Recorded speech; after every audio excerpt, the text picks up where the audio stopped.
Bugün ne almış biliyor musun? Ekmek yeme diye şey almış. Çok affedersin ya şey yapma da. Tahin değil de simit almış, tamam mı? Ekmek yemiyorsun güya diyorum. Tahinlere simidi götürüyor. Bismillahirrahmanirrahim. Diyorum ki ben de. Ekmek yedirmiyorsun güya. Haydi bismillah kendi karnıma. Haydi çocuk aç kalacağım. Dökelim sen, tamam, o közde mi? Evet. Şöyle aşağıya suyu. Acıkmış gibi yiyor lan mahalle. Nasıl da? Çok güzel olur. Dök, suyu da güzel olur. Lan Sen ondan uğraşmayın. Şunu uçuna bandırın hadi.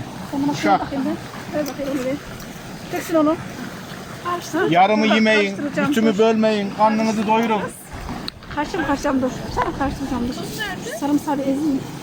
Tuz burada da var bir tane. Dur alalım. Şu kenarda da var. Ve salatamız da hazır. Sarımsağı şöyle bir ezeyim. Soğan doğrayayım bunun içine.